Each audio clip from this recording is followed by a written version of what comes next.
마태복음 25장. 그때 하늘나라는 등불을 들고 신랑을 맞이하러 나간 10명의 처녀와 같을 것이다. 그 가운데 5명은 어리석었고 5명은 슬기로웠다. 어리석은 처녀들은 등불은 가져왔지만 기름은 챙기지 않았다. 하지만 슬기로운 처녀들은 등불과 함께 그릇에 기름을 담아가지고 왔다. 신랑이 늦도록 오지 않자 처녀들은 모두 졸다가 잠이 들어버렸다. 한밤중에 갑자기 신랑이 온다. 어서 나와서 신랑을 맞으라는 소리가 들렸다. 그러자 처녀들은 모두 일어나 자기 등불을 준비했다. 어리석은 처녀들은 슬기로운 처녀들에게 우리 등불이 꺼져가는데 기름을 좀 나눠다오 하고 부탁했다. 슬기로운 처녀들은 안 된다. 너희와 우리가 같이 쓰기에는 기름이 부족할지도 모른다. 기름 장수에게 가서 너희가 쓸 기름을 좀 사라고 대답했다. 그러나 그들이 기름을 사러 간 사이에 신랑이 도착했다. 준비하고 있던 처녀들은 신랑과 함께 결혼 잔치에 들어갔고 문은 닫혀버렸다. 어리석은 처녀들은 나중에 돌아와 애원했다. 주여, 주여, 우리가 들어가게 문을 열어주십시오. 그러나 신랑은 대답했다. 내가 진실로 너희에게 말한다. 나는 너희를 알지 못한다. 그러므로 너희도 깨어있으라. 그 날짜와 그 시각을 알지 못하기 때문이다. 또한 하늘나라는 어떤 사람이 자기 종들을 불러 재산을 맡기고 여행을 떠나려는 것과 같다. 그는 종들의 능력에 따라 각각 5달란트, 2달란트, 1달란트를 주고는 여행을 떠났다. 5달란트 받은 종은 곧장 가서 그 돈으로 장사에 5달란트를 더 벌었다. 마찬가지로 2달란트 받은 종도 2달란트를 더 벌었다. 그러나 1달란트 받은 종은 가서 땅의 구덩이를 파고 주인의 돈을 감춰두었다. 시간이 흘러 그 종들의 주인이 집으로 돌아와 종들과 결산하게 됐다. 5달란트 받은 종이 주인에게 5달란트를 더 가져와 말했다. 주인님은 제게 5달란트를 맡기셨습니다. 자, 보십시오. 제가 5달란트를 더 벌었습니다. 그러자 그의 주인이 대답했다. 잘했다. 착하고 신실한 종아, 내가 작은 일에 충성했으니 이제 더 많은 일을 맡기겠다. 와서 내 주인의 기쁨을 함께 나누자. 2달란트 받은 종도 와서 말했다. 주인님은 제게 2달란트를 맡기셨습니다. 자, 보십시오. 제가 2달란트를 더 벌었습니다. 그의 주인이 대답했다. 잘했다. 착하고 신실한 종아, 내가 작은 일에 충성했으니 이제 더 많은 일을 맡기겠다. 와서 내 주인의 기쁨을 함께 나누자. 그때 1달란트 받은 종이 와서 말했다. 주인님, 저는 주인님이 굳은 분이라 심지 않은 데서 거두시고 씨 뿌리지 않은 곳에서도 곡식을 모으시는 것을 압니다. 그래서 저는 두려운 나머지 나가서 주인님의 돈을 땅에 감춰두었습니다. 보십시오. 여기 주인님의 것이 있습니다. 주인이 대답했다. 이 악하고 게으른 종아, 내가 심지 않은 데서 거두고 씨 뿌리지 않은 곳에서 곡식을 모으는 줄 알았느냐? 그렇다면 너는 내 돈을 돈놀이하는 사람에게라도 맡겼어야 하지 않느냐? 그랬다면 내가 돌아와서 그 돈에다 이자라도 받았을 것이다. 저 종에게서 1달란트를 빼앗아 10달란트 가진 종에게 주어라. 누구든지 있는 사람은 더 많이 받아 풍성해질 것이며 없는 사람은 있는 것마저 모두 빼앗길 것이다. 이 쓸모없는 종을 바깥 어둠 속으로 내쫓아라. 거기서 슬피 울며 이를 갈게 될 것이다. 인자가 그의 영광 가운데 모든 천사들과 함께 올 때 그의 영광의 보좌 위에 앉을 것이다. 모든 민족들이 그 앞에 모이게 되고 목자가 염소 중에서 양을 가려내듯이 인자는 그들을 둘러갈라. 양들은 자기 오른쪽에, 염소들은 그 왼쪽에 둘 것이다. 그때 그 왕이 오른쪽에 있는 사람들에게 말할 것이다. 이리 와서 세상의 창조 때부터 너희를 위해 마련해 두신 나라를 상속하라. 너희는 내가 배고플 때 먹을 것을 주었고 내가 목마를 때 마실 것을 주었으며 내가 나그네 됐을 때 나를 맞아들였다. 내가 헐벗었을 때 옷을 입혀주었고 내가 병들었을 때 돌봐주었으며 내가 감옥에 갇혔을 때 나를 찾아주었다. 그때 의인들이 대답할 것이다. 주여, 언제 주께서 배고프신 것을 보고 우리가 먹을 것을 드렸으며 언제 주께서 목마르신 것을 보고 우리가 마실 것을 드렸습니까? 언제 주께서 나그네 되신 것을 보고 우리가 맞아드렸으며 언제 주께서 헐벗으신 것을 보고 우리가 입을 것을 드렸습니까? 언제 주께서 병드시거나 감옥에 갇히신 것을 보고 우리가 찾아갔습니까? 왕이 대답할 것이다. 내가 진실로 너희에게 말한다.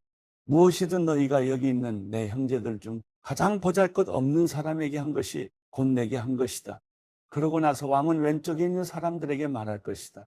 이 저주받은 사람들아, 내게서 떠나 마귀와 그의 부하들을 위해 마련된 영원한 불 속으로 들어가라. 너희는 내가 배고플 때 먹을 것을 주지 않았고 내가 목마를 때 마실 것을 주지 않았다. 내가 나그네 됐을 때 너희는 나를 맞아들이지 않았고 내가 헐벗었을 때 입을 것을 주지 않았다. 내가 병들고 감옥에 갇혔을 때 너희는 나를 보살펴 주지 않았다. 그들 역시 대답할 것이다. 주여, 우리가 언제 주께서 배고프시거나 목마르시거나 나그네 되시거나 헐벗으시거나 병드시거나 감옥에 갇히신 것을 보고 돌보지 않았다는 말씀입니까? 왕이 대답할 것이다. 내가 진실로 너희에게 말한다. 무엇이든 너희가 여기 있는 사람들 중 가장 보잘것없는 사람에게 하지 않은 것이 곧 내게 하지 않은 것이다. 그러므로 그들은 영원한 벌에, 의인들은 영원한 생명에 들어갈 것이다. 마태복음 26장. 예수께서 이 모든 말씀들을 끝마친 후에 제자들에게 말씀하셨습니다. 너희도 알다시피 이틀만 있으면 6월절이다. 그때 인자는 넘겨져 십자가에 못 박힐 것이다. 그 무렵 대제사장들과 백성의 장로들은 가야바라는 대제사장의 관저에 모여 교묘하게 예수를 체포해 죽일 음모를 꾸미고 있었습니다. 그러나 그들은 백성들이 소동을 일으킬지도 모르니 명절 기간에는 하지 맙시다라고 말했습니다. 예수께서 베다니에 있는 나병 환자 시몬의 집에 계실 때였습니다. 한 여인이 값진 향유가 가득 든 옥합을 들고 와 식탁에 기대어 음식을 잡수시는 예수의 머리에 향유를 부었습니다. 제자들은 이것을 보고 분개하며 물었습니다. 왜 향유를 저렇게 낭비하는가? 이 향유를 비싼 값에 팔아 그 돈으로 가난한 사람들을 도울 수 있었을 텐데. 이것을 아신 예수께서 말씀하셨습니다. 왜 이 여인을 괴롭히느냐? 이 여인은 내게 좋은 일을 했다. 가난한 사람들은 항상 너희와 함께 있겠지만 나는 항상 너희 곁에 있는 것이 아니다. 이 여인이 내 몸에 향유를 부은 것은 내 장례를 준비하기 위한 것이다. 내가 진실로 너희에게 말한다. 온 세상 어디든지 복음이 전파되는 곳마다 이 여인이 한 일도 전해져서 사람들이 이 여인을 기억하게 될 것이다. 그때 12 제자 중 하나인 가룟 사람 유다가 대제사장들에게 가서 물었습니다. 예수를 당신들에게 넘겨주면 내게 얼마나 주겠어? 그들은 유다에게 은돈 30을 쳐주었습니다. 그때부터 유다는 예수를 넘겨줄 기회를 엿보았습니다. 무교절 첫날에 제자들이 예수께 와서 물었습니다. 선생님께서 잡수실 6월절 음식을 어디에서 준비하면 좋겠습니까? 예수께서 대답하셨습니다. 성 안에 들어간 사람에게 가서 우리 선생님께서 말씀하시기를 나의 때가 가까워졌으니 내가 그대의 집에서 제자들과 함께 6월절을 지키겠다 하십니다라고 전하라. 그리하여 제자들은 예수께서 지시하신 대로 6월절을 준비했습니다. 저녁이 되자 예수께서 12 제자와 함께 식탁에 기대어 앉으셨습니다. 모두들 식사를 하고 있을 때 예수께서 말씀하셨습니다. 내가 진실로 너희에게 말한다. 너희 중 하나가 나를 배반할 것이다. 제자들은 큰 슬픔에 잠겨져마다 예수께 물었습니다. 주여, 저는 아니겠지요. 예수께서 대답하셨습니다. 나와 함께 그릇에 손을 넣은 사람이 나를 배반할 것이다. 인자는 자신에 대해 성경이 기록된 대로 가겠지만 인자를 배반하는 그 사람에게는 저주가 있을 것이다. 그는 차라리 태어나지 않는 게 나았을 것이다. 그때 예수를 배반한 유다가 말했습니다. 랍비여, 저는 아니겠지요. 예수께서 대답하셨습니다. 내가 말했다. 그들이 식사를 하고 있을 때 예수께서 빵을 들어 감사 기도를 드리신 후 떼어 제자들에게 주면서 말씀하셨습니다. 받아서 먹어라. 이것은 내 몸이다. 그리고 또 잔을 들어 감사 기도를 드리신 후 제자들에게 주시면서 말씀하셨습니다. 너희 모두 이것을 마시라. 이것은 죄사함을 위해 많은 사람들을 위해 흘리는 내 피, 곧 언약의 피다. 내가 너희에게 말한다. 나는 이제부터 내 아버지의 나라에서 너희와 함께 새 포도주를 마실 그날까지 다시는 포도 열매로 만든 것을 마시지 않을 것이다. 그들은 찬송을 부른 후에 올리브산으로 향했습니다. 그때 예수께서 제자들에게 말씀하셨습니다. 내가 목자를 치리니 양떼가 흩어질 것이다 라고 성경에 기록된 대로 오늘 밤에 너희는 모두 나를 버릴 것이다. 그러나 내가 살아난 뒤에 너희보다 먼저 갈릴리로 갈 것이다. 베드로가 대답했습니다. 모두들 주를 버린다 해도 저는 결코 버리지 않겠습니다. 예수께서 대답하셨습니다. 내가 진실로 내게 말한다. 바로 오늘 밤 달기 울기 전에 너는 3번 나를 부인할 것이다. 그러자 베드로가 외쳤습니다. 주와 함께 죽을지언정 결코 주를 모른다고 하지 않을 것입니다.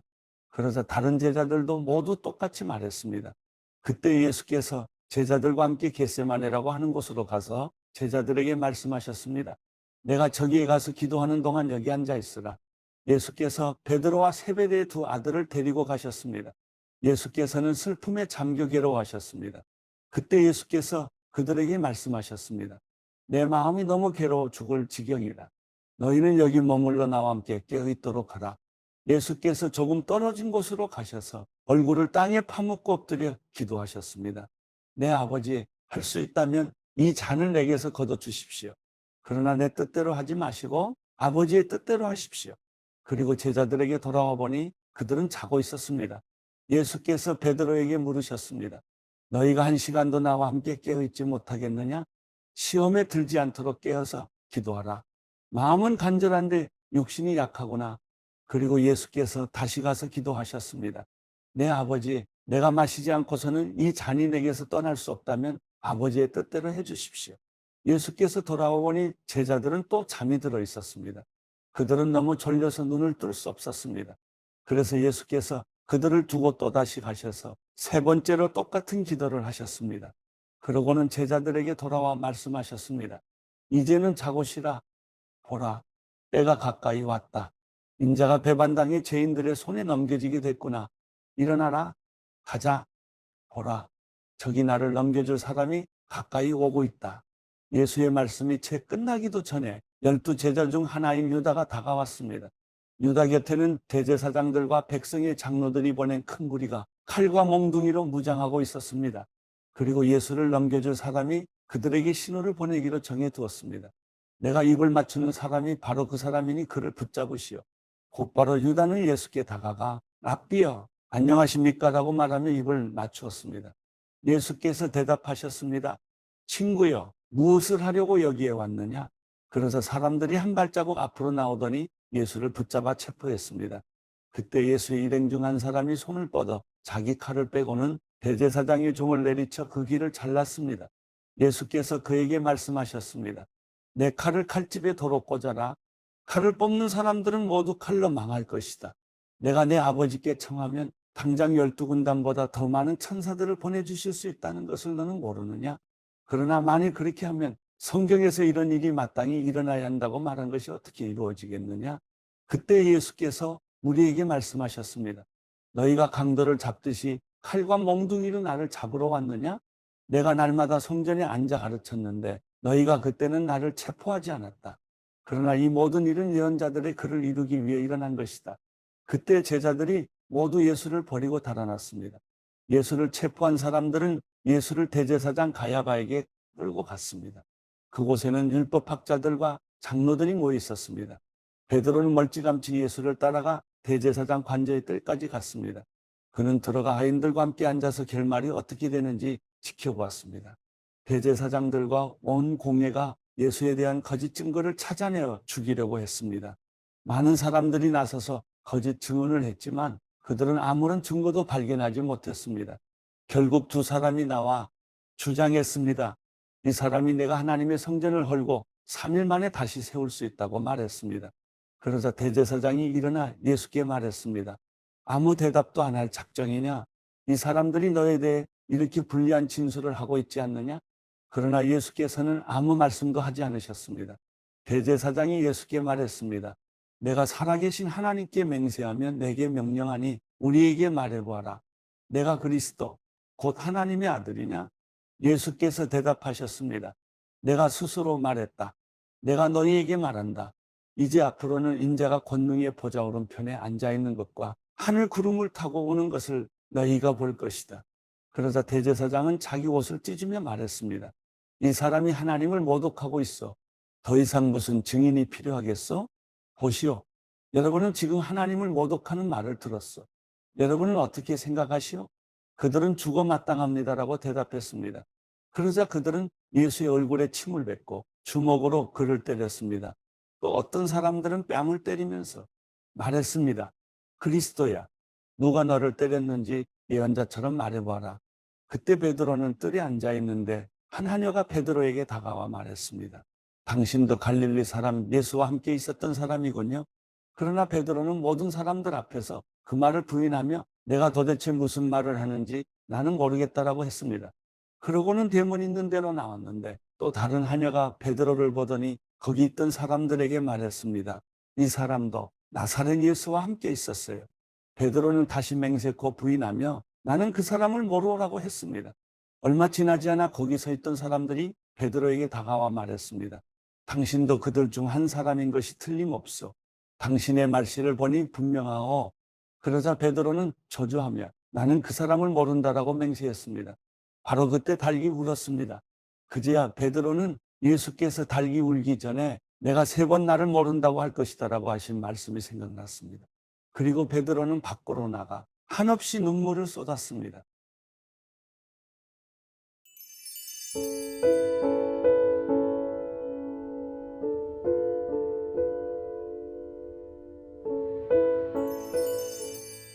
시편 126편. 여호와께서 시온의 포로들을 다시 데려오실 때 우리가 꿈꾸는 사람들 같았습니다. 우리 입에는 웃음이 가득하고 우리 혀에는 노래가 가득했습니다. 그때 이방 민족들 가운데 있는 이들이 여호와께서 그들에게 큰일을 하셨다 했습니다. 여호와께서 우리를 위해 큰일을 하셨으니 우리가 정말 기쁩니다. 여호와여, 포로된 우리를 남쪽의 시내처럼 회복시키소서. 눈물로 씨 뿌리는 사람들은 기뻐하며 거두게 될 것입니다. 귀한 씨를 들고 울며 나가는 사람들은 반드시 기뻐하며 단을 거둬 돌아오게 될 것입니다.